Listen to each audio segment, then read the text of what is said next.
Foz de Arelho. This is an interesting looking, a distinctive property, you might say, using real estate language. Should we play the VT? Should we roll the video on this? Absolutely, yeah. Okay, all right, here we go. Beautiful. Wow. Foz de Arelho. Look at this.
Those aerial shots.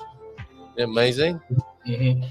But I drove along there. I was showing actually Steve White that Boa Vista Atlantic Road there. It's a brilliant location. You're right there. The visual you could see there was where the Atlantic meets the Óbidos Lagoon.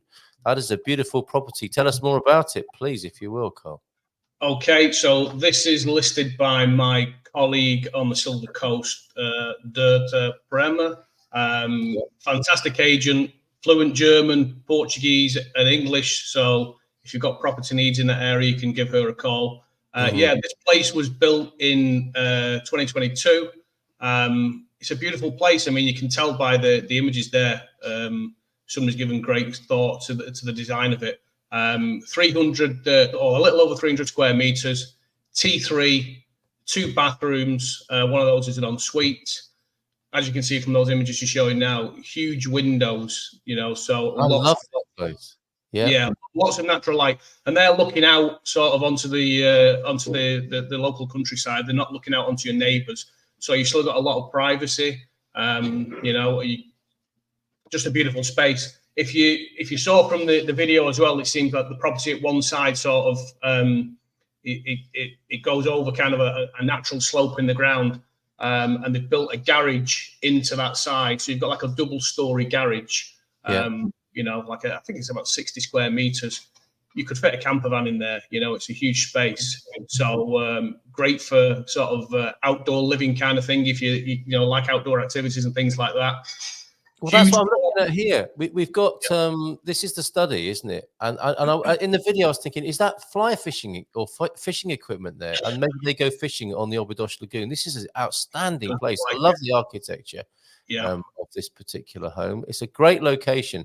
Brings back some. Oh, there you go. So there's your massive garage as well. It's a beautifully made and designed house. I've got some bad memories attached to the area. I can see from the aerial shot that it's very close to a children's playground where I went on the zip wire. It's one of those moments, when the dad says to the kids, "Watch this, kids." It's how Dougie broke his hip saying that. I ended up with blood. I was going to say pouring from my forehead. That is a little bit of an exaggeration, but I was on the zip wire and my momentum kind of caught up with me at the other end of the zip wire, and my head crashed against the metal fixing holding the zip wire up. But I can put that behind me if I were to move to this absolute dream home here. I love it. It's amazing. It's amazing. A great piece of land. I think it's nearly 4,000 square meters. Huge plot. There's room to extend. If you wanted more rooms and you wanted more space, then I'm sure you could do that there. Definitely room for a swimming pool. Yeah, the design's fantastic, and the attention to detail with the property is fantastic too. I mean, you can tell from the images, throughout it's high quality. That's all solid wood flooring in there.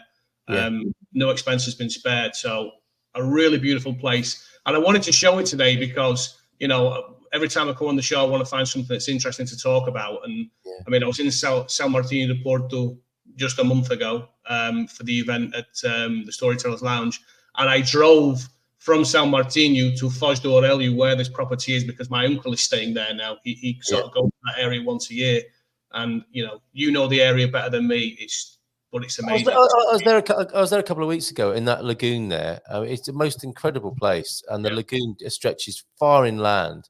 And you've got Caldas de Rainha not far away. As you say, you can go on the coast road and drive back down to São Martinho de Porto, get across. You've got to be careful crossing the lagoon.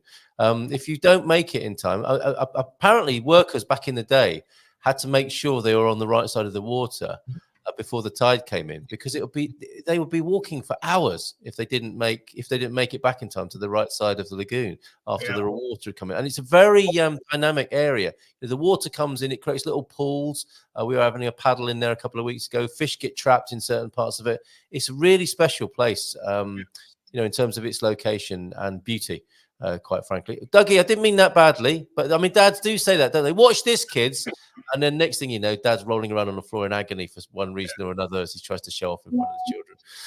Yes, it's already a bit ruined, but still standing and now preserved. Not the property. I'm sure we've got Antonio talking about his standing stone again there this morning. So what's the price of this one, Carl? This is a tad over €1 million, 1,025,000. Yes. You've got a huge piece of land, already a fantastic property on there with potential. If you wanted to do more to it, I mean, I think it's perfect the way it is. Yes. And I know a little about the area, so I know. I mean, I say this a lot because as I drive around the country and I discover new places, I always think, oh God, I could live here. But I have been going to that area for the past sort of 3 or 4 years with my uncle. Sort of stays nearby. He comes for 3-6 months at a time. I love the area. It's a fantastic place to live, and a great place to raise a family too. So, yeah, well said. Absolute beauty there. Okay, and what have you got in town? Have you got many rentals? Because you're known as well as all these lovely testimonials that are coming in. You are the man who fixes it for people to live and find a rental in the capital. That's a big area of specialism for you. Have you got much on your books at the moment? And what's happening in the city? I mean, a lot of what I do is, property-wise for rentals, I don't have anything at the minute. I have 3 properties lined up for sale. We're just sort of working through that. It's sort of a process for the sellers, and when the time is right. So I will have some properties to sell there.